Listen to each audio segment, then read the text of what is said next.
I wanted to ask you what the biggest lesson you've learned has been. Biggest lesson. So many lessons.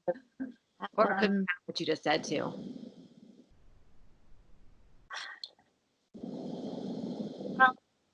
I'm a lifelong perfectionist, but also wanting to be an artist. Yeah. There's been a lot of conflict for me personally between the two, in the sense that I really struggle to feel enough and worthy of these opportunities I've been given. And am I good enough? Can I get to set and like be the actor I want to be? And I'd like to say that I've like healed that, and that I'm just an artist, and this is I know I'm enough when I come to work, and like I'm not there yet. I still feel a lot of days like I'm not good enough to be given these incredibly, like I'm so lucky to have these opportunities that I've had. And so I think the lesson I've learned in that is to just try to be more present in the moment. The one thing that helps me through that perfectionist voice of like, oh, that joke didn't land the way I want it to. How can I rework it? To be able to just go back to my breath, be in the present moment, look at Max Greenfield or Tashina Arnold, listen to what they're saying, and come back to the present. And that's sort of been my way of dealing with it. But I think for me, that's been a constant lesson and struggle, and might be a lifelong lesson and struggle for a lot of us. I feel like when you strive towards something, you're always going to be your worst critic, and you could have been like on the other end, and like I'll look at my photo, I'll be like, oh, it's terrible, and someone's like, oh, it's amazing. It's just someone's like, this is so good. Yeah, it's so weird, and I feel like giving yourself more self-love is something I need to do as well, and just knowing that you are enough, and Absolutely. And I think the more like internal self-care, like we've been talking about too, really sort of nurtures and tends to that. And the more you give to that part of yourself, I think the easier it'll be to access in those moments of perfectionism or I'm not good enough. When it's rearing its ugly head, if you will.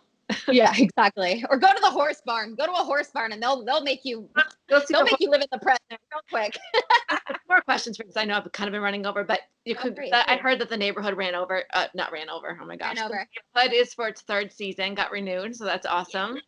We're so happy. We were all waiting, praying, hoping. Oh, what a great bunch of great news. I think that once again you're so funny, and the show is so relevant, and it kind of touches on some deeper subjects too. So how long between Two Broke Girls ending till you got that, and then what drew you to that script?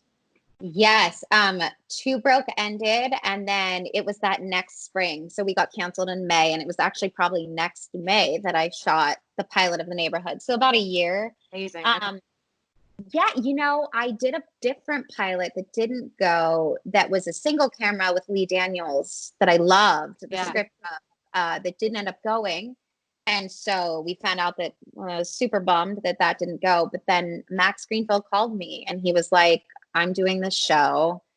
They had to recast, the Cedric and Tashina Arnold and all these people were already signed on, and they had filmed a pilot already. Oh, wow. And okay. Like, watch this. He was like, watch this pilot. Because I was thinking maybe I would do something different than a sitcom. I wasn't sure that I wanted to go back to that. But as soon as I saw the pilot and just saw, the insane level of talent, Marcel Spears, Sean McKinney, they're both theater kids that I was a huge fan of. They're like, I had seen them in theater, and Tashina Arnold, like a legend, Martin and Everybody Hates Chris. And then Cedric, I had worked with on Two Broke Girls, and I knew how awesome and talented and kind he was. And Max Greenfield, I had worked with on a movie. And so I watched it. And when I saw that last scene with Shion and the actor that they had at the time talking about, sort of what it means to be African American and how that might look different than what it means to be white, and how we were going to bring that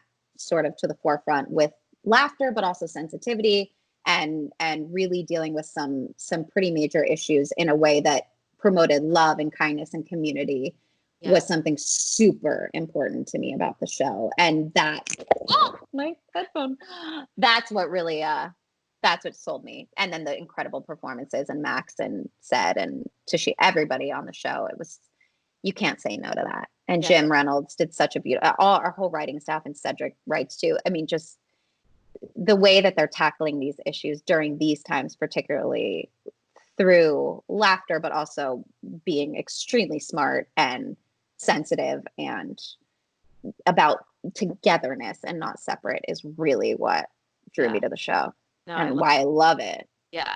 Well, congratulations on the season 3. That's awesome. Thank you. We're so excited. I know. I said to CBS the other day, because I was like, oh my God, it'll be 10 years next season that I've been on CBS. Yeah. Like in my whole You're an OG. 20s.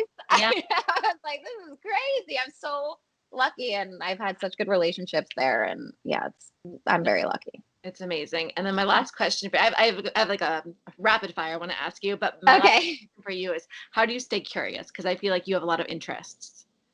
I mean that, just pursuing all those interests and reading. I mean, I read all the time. Yeah. So fiction or kind of everything. I like nonfiction, but I am reading before bed. I'm rereading The Secret Garden. Like, I loved it in childhood. Movie recently coming back from Salzburg. Oh my God. Which if you love The Sound of Music, you have to go to Salzburg. I want to go to Salzburg. I mean, if we can travel again. I went in October and it was like the most magical. That is one of my bucket lists because of The Sound of Music. I want to do the tour. I want to do a whole thing. Capitalizing on that full throttle. So I'm sure. But yeah, I stay curious by reading and then just pursuing interests, like I think as an actor too, it's really important to have outside interests and reading and being like a connoisseur of everything in the world, basically, in order to be the best artist we can be. Yeah. So staying curious is part of my job, I feel like. I love that. Okay, so now rapid fire. So okay. My favorite time of day is morning. Happiness is animals. I love that. My favorite book that I reread over and over again. Braiding Sweetgrass. Okay, I gotta read that. You gotta read it. Okay, my guilty pleasure is The Bachelor. Any Bachelor Nation, anything, I'll take it. I'm sad about Bachelor in Paradise. Me too. There was gonna be such a good cast. I know. Did you watch Bachelor or Listen to Your Heart? No, I didn't watch that one. Why are none of you watching Listen to Your Heart? I needed a break after the last season of The Bachelor. It was a little dramatic. Oh my gosh, it's still my guilty pleasure. I love every Bachelor Nation, everything. Yeah, I've been like watching since Trista, so I'm like. Me too. Tristan Ryan. That shows my age. I think it's Trista too. So all right, we're same age. My favorite travel destination. Jackson Hole, Wyoming. That's where I got married. And I love it. Favorite memory of Two Broke Girls, or favorite episode, if you had to pick. Oh, that's hard. Freak dancing the Amish boy to death was probably one of my favorite moments in front of a live audience. And Kat and Ryan Hansen. I mean, I just remember them. They could barely keep a straight face for their coverage because, like, I went for it. I really went for it. That's so funny. My favorite was when you put a fish into the fish tank. And, like, basically birthed. Got a fish, baby. So, I forgot. There's so many episodes I forget. Two people were like, I love that episode where you, I was like, oh yeah, that did happen because we did 100 whatever of them. So some of them goes over my head.